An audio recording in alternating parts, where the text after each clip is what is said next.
The all-new Honda Civic is finally in the Philippines, and about time too, because the FC Civic took about 6 years before its full model change. And finally, what we have here is not the 11th generation Honda Civic. Instead, we have the 10th generation, the outgoing model. But I'm here to tell you why this generation is such a good used car buy.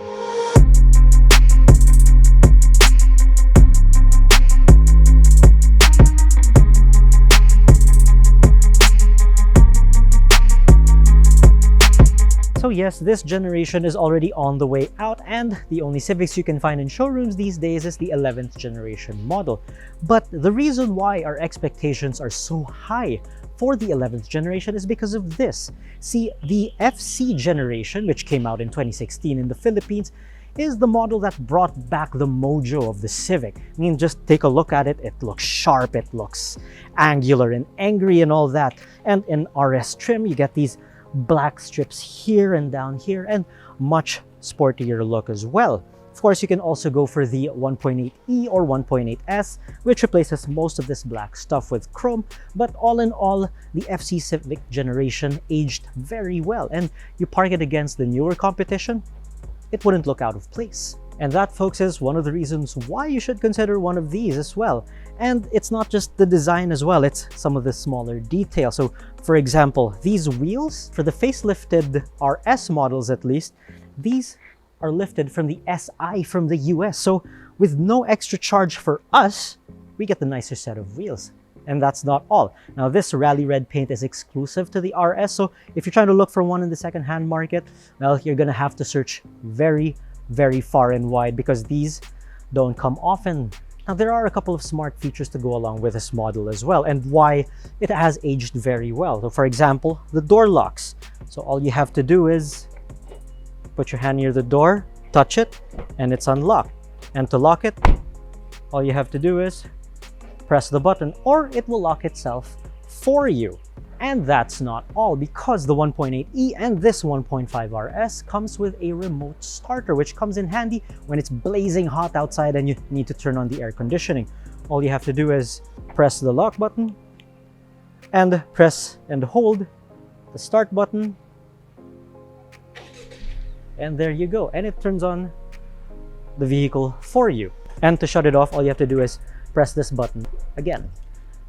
By now, we're all pretty much used to this look, and that's not just because of the RS Turbo's performance. Now, that's because the Civic has been the country's best-selling C-segment sedan for years, and by quite some significant margin too. And that's what Honda Cars Philippines aims to replicate with the all-new version, the 11th generation. Now, anyway, this look, well, to this day, it's still seeing its detractors. Now, that's because it looks pretty bold and controversial. I mean, you got the lights all the way here and all the way down there, forming like what some people would call the lobster claws. Even the Honda Accord has them. But, like it or not, you have to give props to Honda for trying. And some criticism has been leveled to the new model for looking not as bold as this. So, you really can't please everybody. But either way, if you want a bold-looking Civic that looks pretty modern and still looks like a standout, definitely worth considering this car. And don't let the rakish looks fool you, because despite the rakish profile of this car, the trunk, at least for this segment, is huge. Just take a look at it. Now, if you still need more space, well, you're probably going to need an Accord, but for the most part, this is all the trunk you need. And as a fun fact, the Honda City and the Civic have some of the biggest trunks in their segment. So props to Honda for space utility. Again, for some people, this is a familiar sight by now, but for those curious about the 10th generation model and want to buy it used, this is the 1.5-liter turbo engine from Honda with Earth Dreams technology. Now, this is the first time they applied a turbo engine for the mainstream Civic, because prior to that, the Civic Type R before this one had a turbo already. This one has 172 horsepower and 220 Newton meters of torque. It's still impressive figures even to this day. So if you want a car that's practical and all that, with a bit of a sporting vibe and a bit of a spirit of the SIR, then there's no other way about it. You have to get the RS Turbo. But Speaking from experience, the 1.8 is actually a good daily engine to begin with. But here's the twist there. The 1.5 liter engine is actually slightly more efficient than the 1.8 liter engine, mainly because if it's off boost, it acts like a 1.5 liter engine. So you get the performance and the economy of a 2 liter or even a 2.5 liter. So you have to weigh your options first. Do I want the RS Turbo or do I want the 1.8E or 1.8S? Which one suits my needs better and whatnot? But for those who want a little more spice in their daily commute, there's no other engine to get but the turbo engine. Now, stepping inside, when this interior design came out in 2016, everyone was blown away, mainly because it looked nothing like the previous Civics, the FB and the FD. Now, if you remember, if you have those cars, they had like a double layer dashboard, but this one, it's mostly digital. Now, this was the first Civic to come with a largely digital instrument panel. Like, you don't get an analog tachometer anymore, unlike the previous models. But I do have to note that in the facelifted 1.8S, that has a more analog gauge. But looking at the setup of this, wind back the clock back in 2016, nobody did that design, and it was really revolutionary. But has it stood the test of time? Well, for the most part, it has, because just about every manufacturer these days has adapted a digital dashboard in this segment of vehicle. Another thing is, of course, this touchscreen. Now, that's again something you didn't really get in the previous Civics, but it featured Apple CarPlay, it featured Android Auto and stuff like that way back in 2016, and that was a big deal. Now, these days, of course, people do that a lot these days, and a lot of manufacturers fit them standard, but I have to admit that the system in the FC Civic hasn't really stood the test of time.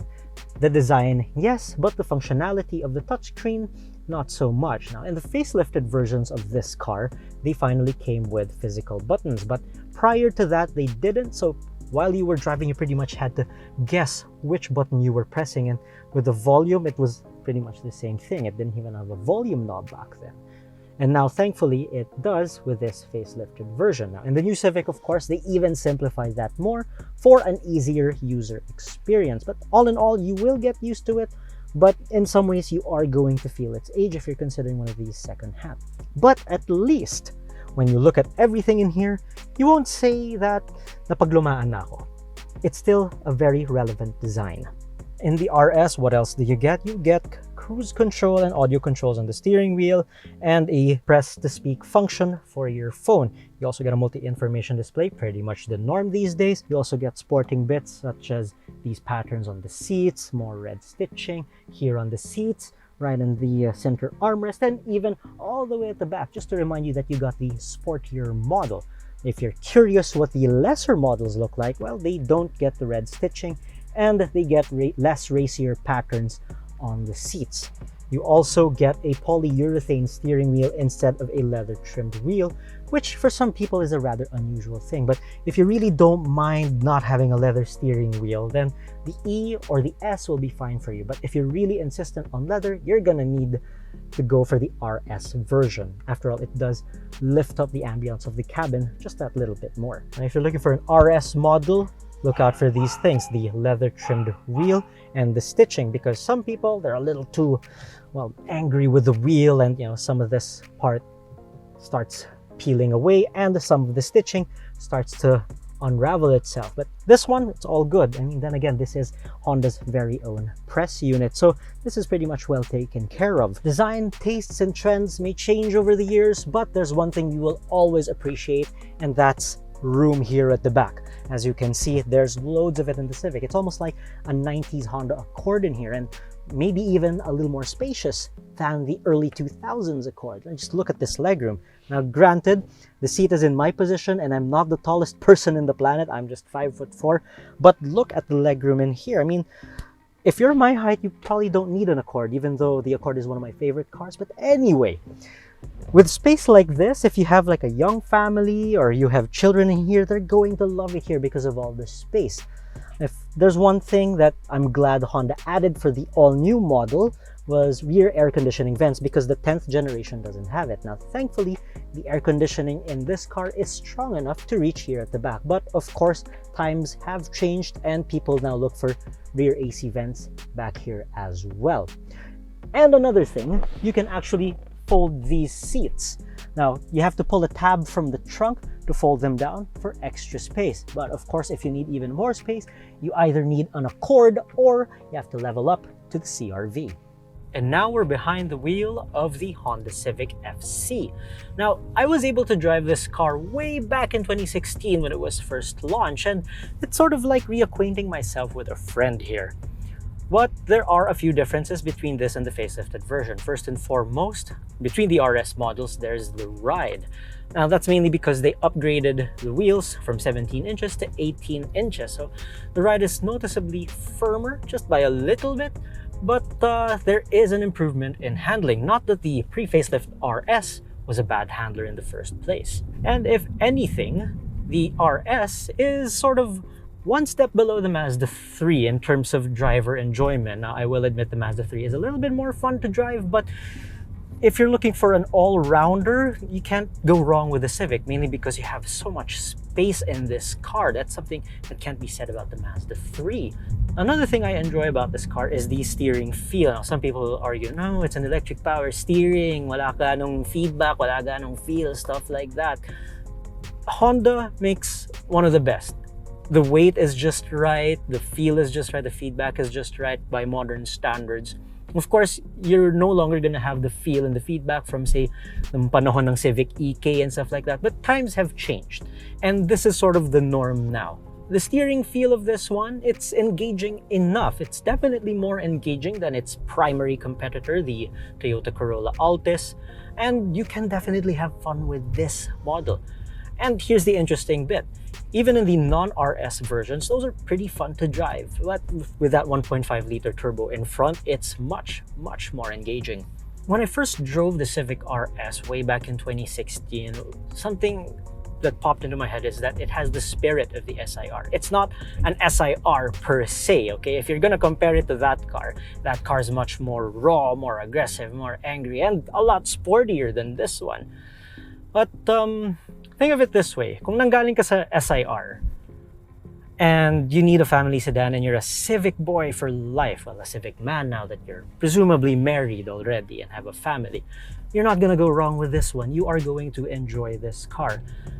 Now, yes, there are some complaints about the CVT or why it doesn't have a manual transmission and stuff like that. But you know what? In this day and age, given all the traffic and whatnot, the CVT is totally fine. And the CVT itself is one of the best in the business. I have to say that Honda and Subaru, that deserves a special mention, make some of the best CVTs out there. The CVT of this one in drive mode acts like a regular CVT, but once you engage sport mode, well, it starts having shift points like a conventional automatic.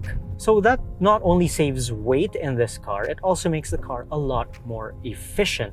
Now, I drove through some very terrible traffic yesterday. Alam mo naman, mga taga-East dyan, alam niyo naman ang Cainta Junction. I drove through some very terrible traffic yesterday. And it still returned about 7.5 kilometers per liter after spending more than an hour by the junction. So that's still actually not so bad at all. I mean, any car that does 0 kilometers per hour rather, and just sitting there idling is doing 0 kilometers per liter. So all things considered, it's still a very efficient engine. And curiously, this 1.5-liter engine is more efficient than the 1.8-liter engine. That's mainly because you have the consumption of a 1.5-liter if you're off boost. So let's say you're cruising and stuff like that. That's totally fine. It sips like a 1.5-liter.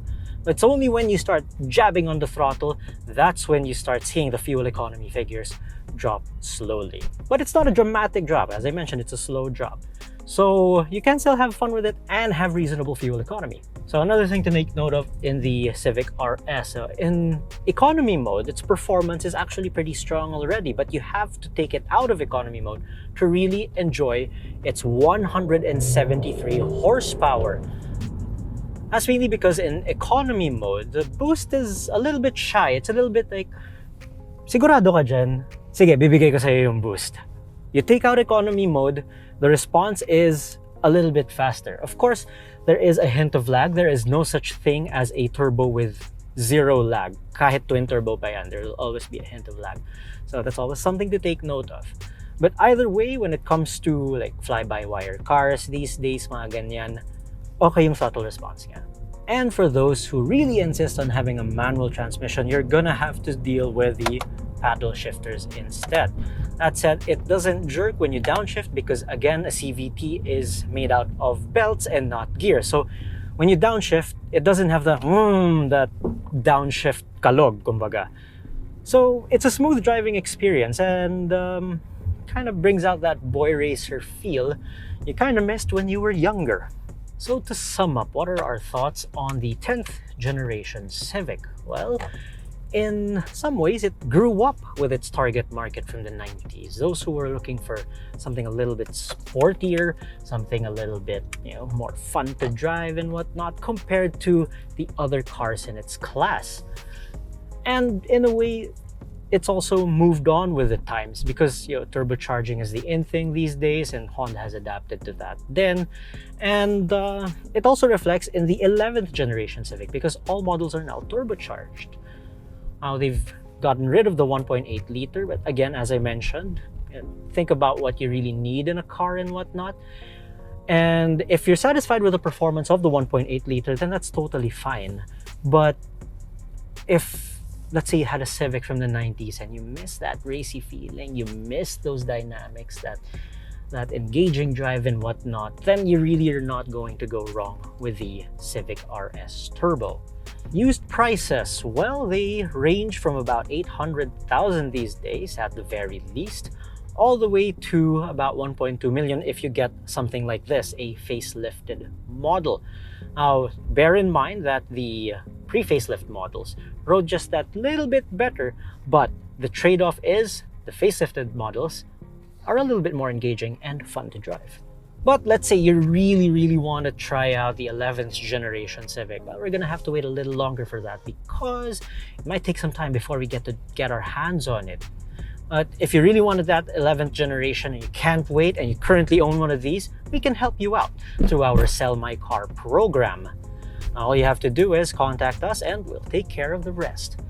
But if you're looking for the 10th generation, which still looks pretty racy to this day, you can always check out our stocks at Automart.ph. At alalahanin, kung used cars ang hanap mo, i-Automart na yan. This has been Anton Andres for Automart.ph. Thanks for watching.